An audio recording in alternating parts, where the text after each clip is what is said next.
À l'occasion, donc demain, du lancement du Festival international de la BD d'Angoulême. 200 000 personnes sont attendues à ce salon, c'est quand même pas mal. Et puis c'est surtout 200 000 de plus qu'au salon de la voyance qui s'est tenu ce week-end à Paris et dont tout le monde s'est foutu. Hein. Vous étiez au courant là? Non, bah voilà, tu vois, tout le monde s'en fout. Les voyants ont vu personne et pour des voyants de rien voir, c'est quand même un peu les boules, hein Hubert? Avec Willy Revelli, Arnold Derek et sa tribu sur France Bleu, on n'est pas à l'abri de faire une bonne émission. Bonjour Arnold, c'est Willy. Dans le monde. Et oui, Arnold et Willy, bien sûr. Hein. Bah oui, je sais qu'Hubert Védrine a souvent chanté ce générique dans les couloirs du ministère des Affaires étrangères avant un sommet international. C'est vrai ou pas, Hubert? Dites oui, on s'en fiche. Oui, j'avais la voix cassée. Oui, voilà, évidemment. Hein, voilà. Soyez pas gênés ici, vous pouvez le dire. Je sais que vous nous écoutez tous les jours. Donc tout ça ne vous étonne pas. Alors aujourd'hui, nous sommes réunis ici, mes amis, pour développer rien simple. Le thème bouleversant de que reste-t-il des BD de notre enfance? À l'occasion, donc demain, du lancement du Festival international de la BD d'Angoulême.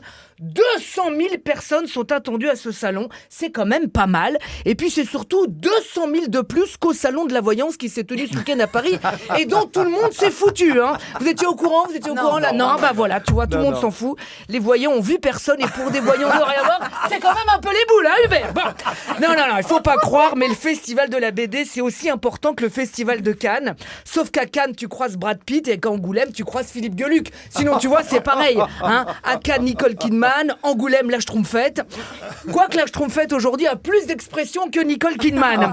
Alors cette année, ce sont les mangas venus tout droit du Japon qui seront mis à l'honneur. Très à l'honneur, le Japon en ce moment. Demain avec Angoulême, hier avec Carlos Ghosn. Même si lui, hein, tu vois, c'est plus Mégane que manga. Non, moi, mon héros préféré étant gamin, c'était Gaston Lagaffe. Ah oui. Si Franquin devait dessiner Lagaffe aujourd'hui, c'est sûr, il lui donnerait les traits de Christophe Castaner. Ah non, mais tous les jours, t'as vu, nous en fait une bonne. Hein. Il y a 2 jours, il a annoncé le retrait immédiat de l'utilisation des grenades explosives Gli F4. Sauf qu'elles sont déjà plus fabriquées depuis le 2013. Ah, il est bon, hein? Ah non, mais c'est comme si j'interdis l'utilisation de la guillotine. Oui, bah c'est le cas depuis 77, merci. Ah non, mais tous les jours, c'est un gag.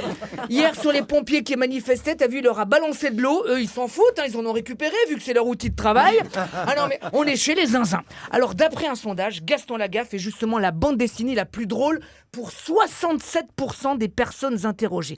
Pour une fois que je me retrouve dans un sondage, parce que moi, je suis jamais sondé. Vous l'avez déjà été, vous ici, sondé? Oui, bien sûr. C'est vrai, le diète? Oui. C'est vrai? Pas sur la bande dessinée, mais sur d'autres choses. Ah bah ça, putain, mais moi, c'est la première fois. Il y a des sondages tous les jours. Je crois jamais une seule personne qui a été sondée, à part vous. Hein. Moi, pour être franc, la seule fois où j'ai vraiment été sondé, c'était pour une fibroscopie. Non. Si, l'ORL m'avait fait cet examen pour essayer de comprendre pourquoi j'avais cette voix, en me sondant avec une petite caméra, et il a trouvé, Hubert Védrine, tenez-vous bien, mes cordes vocales, c'est du fil dentaire. Voilà. Oui, je suis le seul mec au monde qui peut se faire en même temps une carie et une extinction de voix. Mais dans le fond, je suis content d'être comme ça, parce que Gaston Lagaffe et ma voix me font garder mon âme d'enfance plus longtemps. Alors si dans ma puberté, tout est allé à volo, bah c'est pas grave, parce qu'on n'est pas à l'abri de passer une bonne journée. À demain. Retrouvez tout France Bleu sur francebleu.fr.